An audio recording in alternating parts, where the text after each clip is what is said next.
Here with Rusty as Marvel from Video Game Heaven. Y'all ain't ready for this. I don't even know if I'm ready for this. Oh my god, what happened to your head, dude? Just wanted to give a shout out to everybody at Brotastic Nerdum. The Brotastics, you guys should be doing restaurant reviews. So this is Joey from Comic Kings with Brotastic Nerdum, here to do my review of some books that are coming out this week.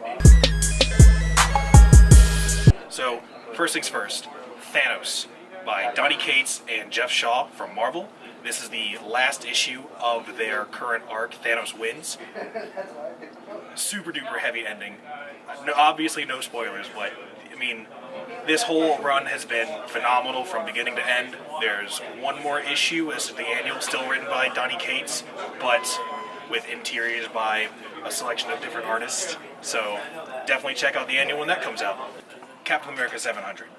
Legacy numbering has led up to all of these huge landmark issue numbers. You got your Venom 150, your Spider-Man 800 coming out soon, Cap 700 finally here. Chris Samney, Mark Waid, a beautiful team. They worked on Daredevil together, they worked on Black Widow together, and now here they are with their last issue on Captain America. It's a sad goodbye, but we still have 701, 702, both with Mark Waid still, but Chris Samney is relieved from his duties for Marvel after this issue, and onto something better. So, Domino #1 by Gail Simone. Gail Simone, back at Marvel. Amazing writer, amazing character. Domino has been in Weapon X since the beginning of this run with Greg Pak, and it will soon have her appearance in Deadpool 2, the movie. And this is no better time to start a new series with Domino. I think this is going to be a 5-issue miniseries, but this #1 sets it up to be a good open-close shot, one trade, all good to go. Exiles #1 by... I don't know how to pronounce this dude's name. What is it? I picked. It's Saladin Ahmed. yeah. I'll just say. Yeah, Saladin Ahmed. I'll just say. Ahmad. Exiles Are you #1. sure it's not Ahmad? Whichever one. It's spelled the same as yours, right? No, different. Oh. I have A. He's has A. Oh, it's Ahmed. So, Saladin Just say Ahmed. Saladin Ahmed. Saladin Ahmed. We'll just put an asterisk, maybe. There we go. Yeah. I hope I'm not butchering this. Yeah. Cool. All right. It's way off. There, it's angled. There we go. That's something. All right. Exiles #1 by Saladin Ahmed.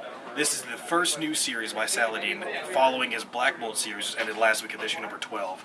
Beautiful ending, beautiful interiors, Christian Ward art, oof. And now, Javier Rodriguez on interiors, following his run on Doctor Strange and the Sorcerer Supreme. This is a great fit, super wacky book, great characters, jumping from multiple universes. There's a Chibi Wolverine. The Chibi Wolverine in this book is going to be somewhere over here in better view so you can see the good shot, Chibi Wolverine. Can't get any better than that. On to the DC books. Flash 44, the last issue of Perfect Storm. I'm loving this arc so far.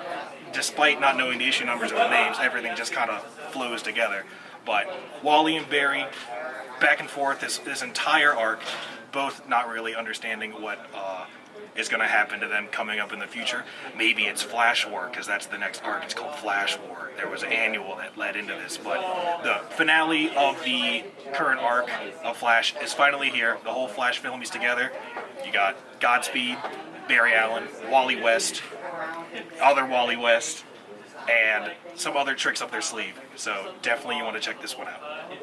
Hal Jordan and the Green Lantern Corps 42, The Return of the Dark Stars, a small group of androids introduced in the 90s that Robert Venditti has just dug out of who knows where to bring back into this current arc, that are the lethal Green Lanterns, as they are going by themselves. And the first member to join their ranks is a lethal character that we've seen in the series before.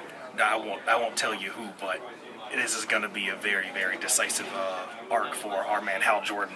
Sideways #3 by Kenneth Rocafort and Dan Didio. Rocafort is also the interior artist, which we absolutely don't deserve him at all. From his run on Ultimates from Marvel, he's dead set on being one of the best artists of this current modern age of comics that we have now, and moving to DC with pretty much their Spider-Man, Rocket Ford on Spider-Man, you can't deny that. This issue he fights the new speedster Kill Speed, and it's just beautiful. You can't get enough of Rockeford's interiors art. That's the best thing about this book is the art. So definitely check this one out. Action Comics hardcover celebrating 80 years of Superman from DC Comics comes out this week. This is the go-to guide for the best Superman stories of the last 80 years in preparation of Action Comics 1000 due out next week, featuring some of the best stories from the past 80 years, as well as 2 never-before-seen stories from new creators and the original creative Superman themselves. So definitely got to check this out. It's a good one. On to our indie books. Gideon Falls #2 by Jeff Lemire and Andrea Sorrentino. Lemire returns to his horror roots with this new Image book, now 1 month in, with this issue 2, and it's just as good as the first issue. There's no denying their creative team together, going from Green Arrow to Old Man Logan, and now on to their own creator-owned series, where they both have taken the reins on their own stories, and they're not bound to the Big Two's rules at all. So definitely a great issue 2. Looking forward to the rest of the series. Oblivion Song #2 by Robert Kirkman and Lorenzo De Felici. This is the second series to follow up Robert Kirkman's breakout series, The Walking Dead, that everybody knows. He had Outcast with Robert Azaceta, and now Lorenzo De Felici brings another facet to Kirkman's storytelling genius. And this expands on this super mysterious post-apocalyptic Philadelphia world that they're all living in, expands on the world and how it has evolved since the event.